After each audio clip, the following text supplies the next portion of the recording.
everybody. Emily here, back with another video.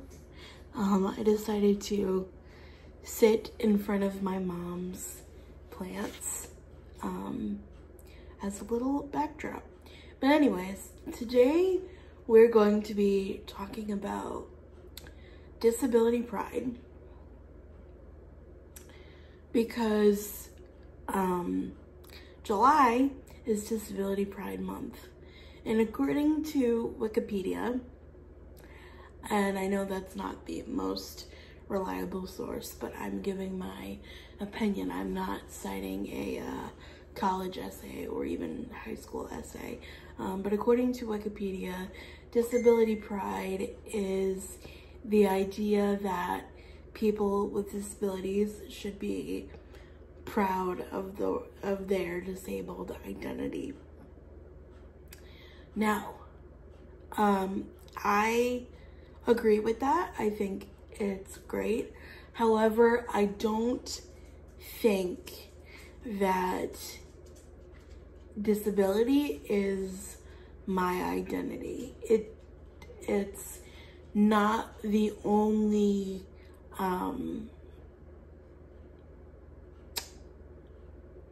it's not like the only thing that describes me, who I am. If anything, the thing that I would say is, or how people say, oh, you make XYZ your whole personality, or like blah, blah, blah. The thing that I would say is my whole personality is being an aunt to two beautiful girls, being a sister, being a daughter, being a friend, being a niece, being a granddaughter, just being there for the people in my life, but also being a content creator. Listen, call me content creator, just don't call me an influencer, because I hate that word. Unless, like, people think that I'm influencing in a good way, although, like, I don't know, I literally, I'm just showing up and I'm doing the best I can. Some days that's easier than others. I will say, it took me many years to be okay with being disabled. I remember being so angry as a little kid that the other kids could go run and play in the grass, or do these different things at recess, and I could only do this, certain activities that are on the blacktop of the pavement, you know what I mean?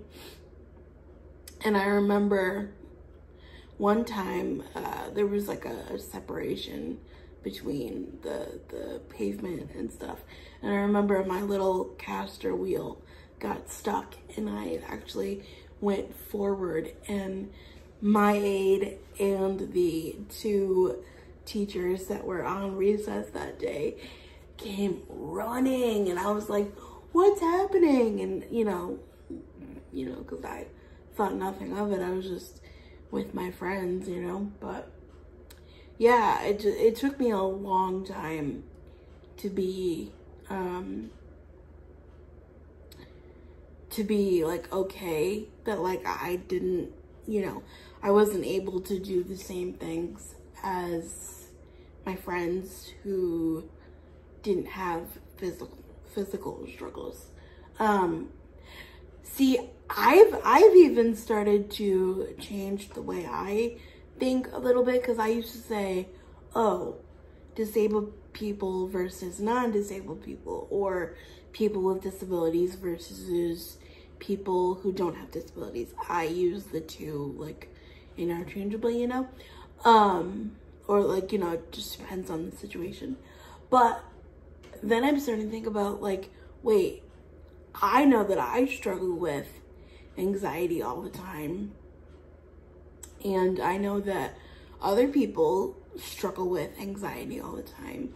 So, you know, a disability doesn't have to be physical. You could struggle heckin' hard with anxiety and depression and, you know, all of these different, you know, mental things, and still have the same compassion, you know, or almost like solidarity, right? Like I'm a part of a girls or young women, I should say, a young women's Bible study for people with disabilities. And there's a wide range of disabilities on there, or not on there, like in our group. But there's something so wonderful about coming in and saying, hey, sister, hey, friend, hey, you know, girl, or whatever, you know, like, hey, I see you. Like, I may not know what you're going through, but I'm going through something that's parallel to you or similar, or, you know, have empathy, you know what I mean? And especially since 2020, and especially since lockdown, and, you know, how everybody's lives were on pause for 2 years, and you know, some of them still are not what they used to be. You know, I think that whole situation, you know, no matter what side you were on, I think that whole situation changed us forever. You know, I know it does me. I look back at pictures, or like I read a book and they're like, oh, talking about, like, I know currently I'm reading a book talking about wine, and it's a vineyard, you know, and they're like, we have to bounce back after the pandemic, and I'm like, that's a little too soon, considering I don't even think we're in the after effects of that yet, you know what I mean? But I think that everybody struggles, no matter if we can see it or not. And I think that the power of empathy and solidarity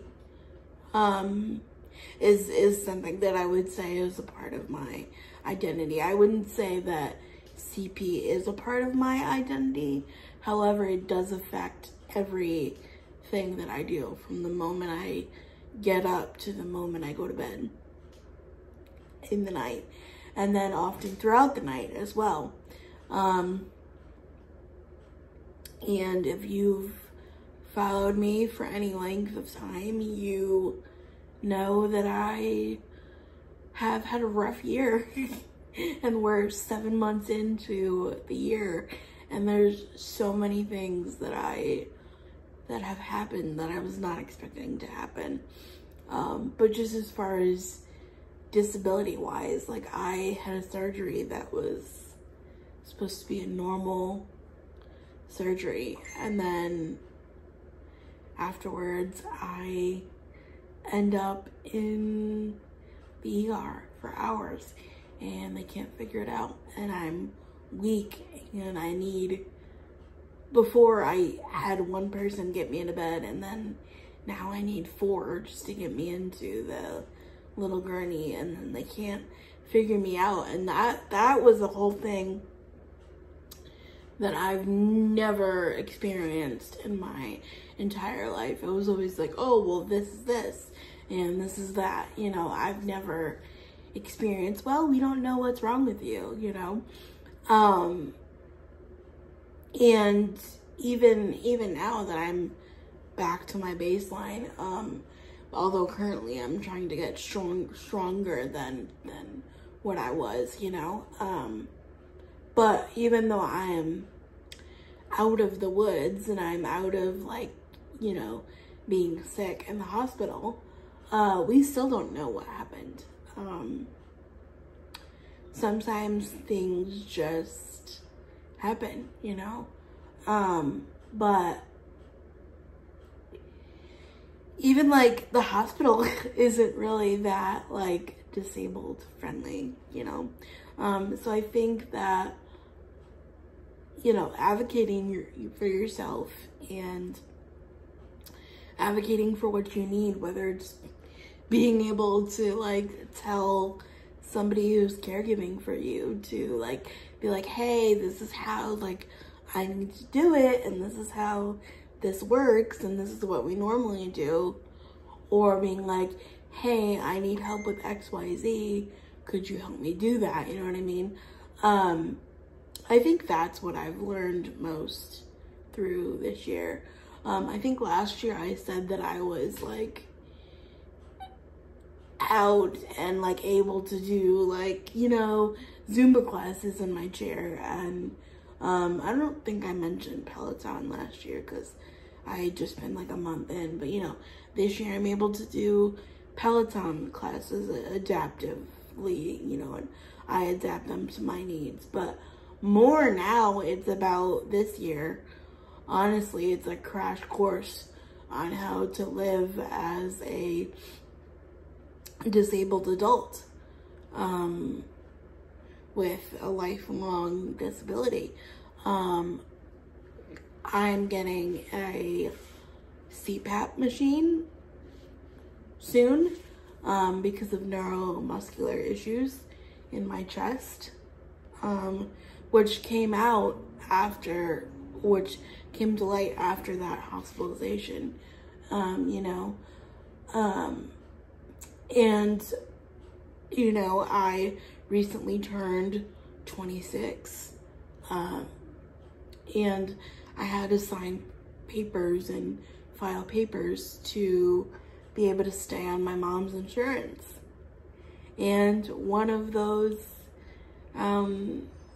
prerequisites, or one of those rules, is that I can't be married and stay on my mom's insurance.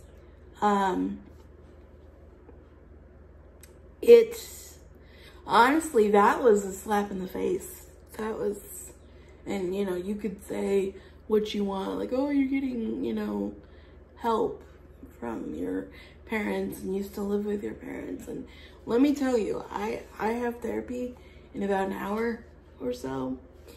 And one of the conversations we have every single time I meet with her is that I'm frustrated. Why are you frustrated?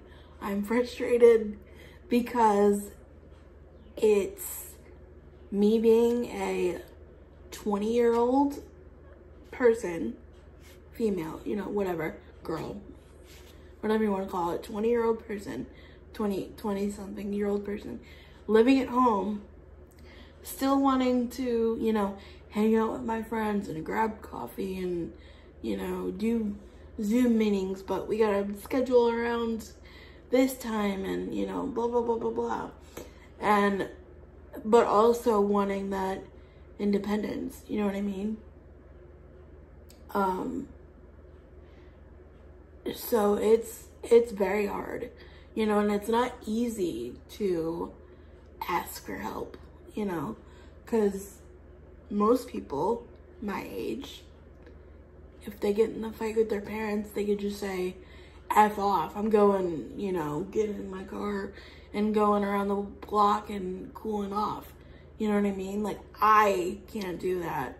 I can't even slam the door, you know, without help, because the way my house is, even though it's probably 90% better than any other house out there and it's set up for me, it's still not perfect, you know, because nothing in this world is perfect.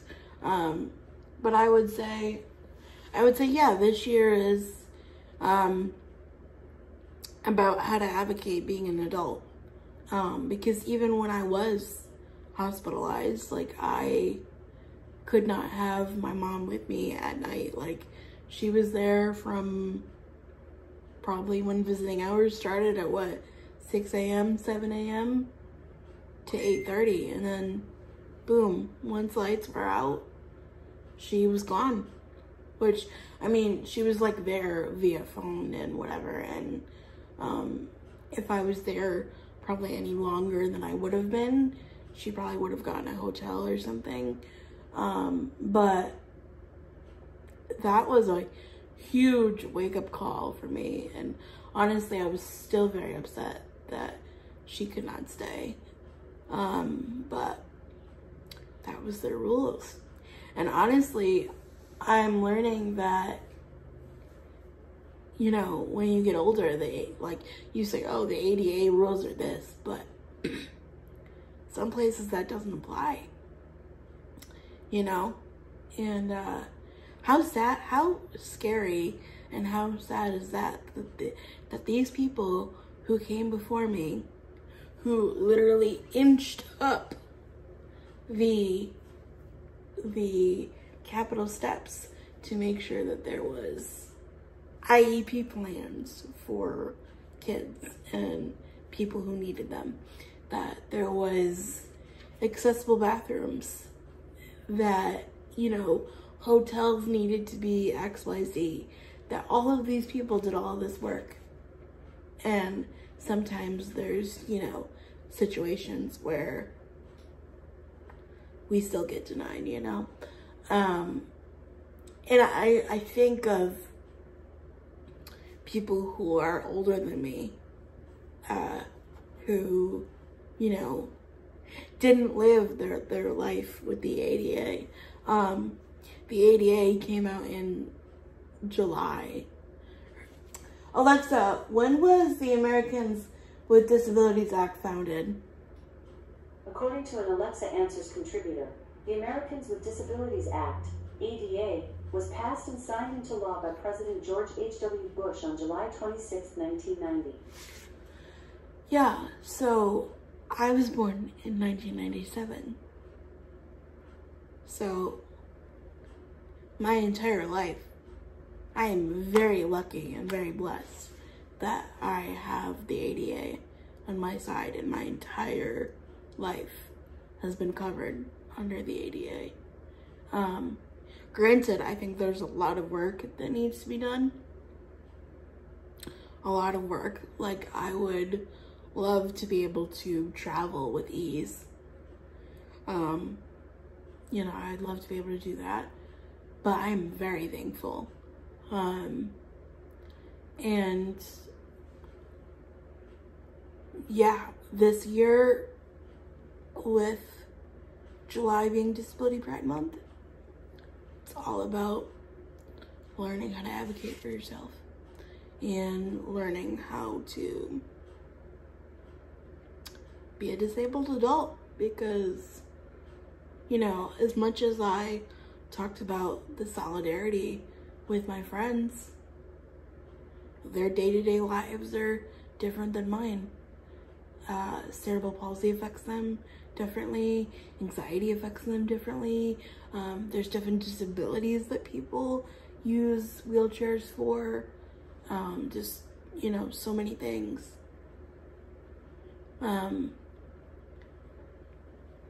Which I guess is why the ADA was created, you know, because different people need different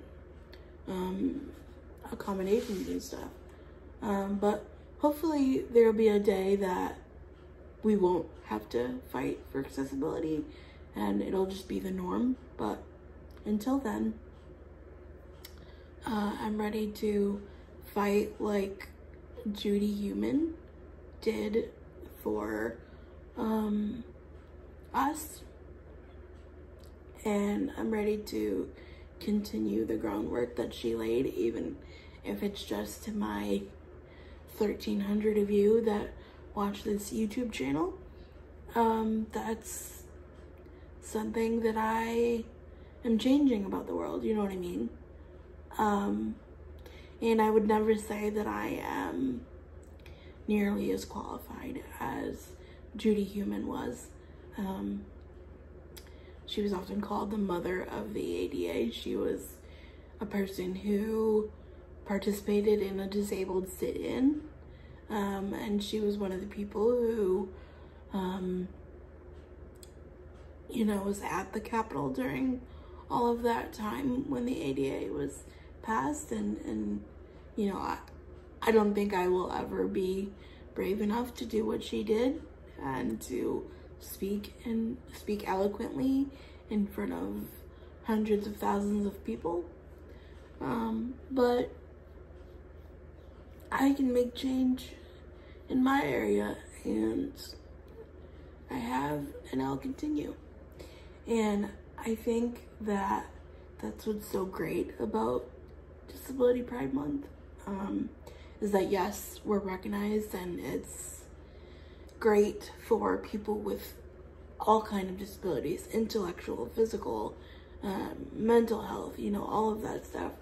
But every year we can learn something new, not only about ourselves, but we can learn something new and turn it around into the world.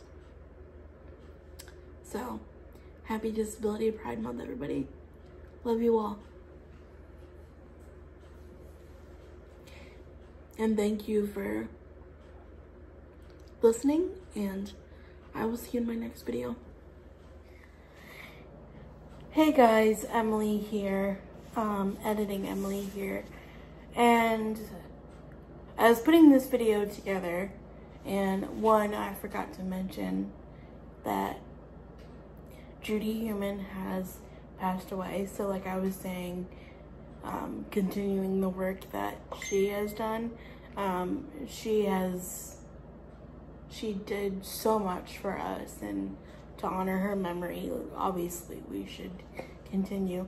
But I remember what I was saying. I remember last year I made a couple of posts about like how it's important to take up space, you know, and celebrate your little wins, because that was a lot of what we discussed during my time in the... Whoa, hold on.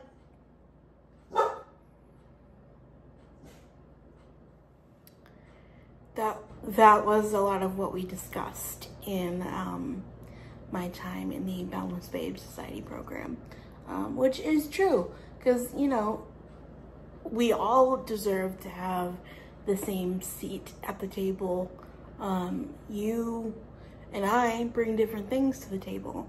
You know, just like dog breeds are different, you know, and, you know, that one's more goofy, and that one, you know, does this and whatever.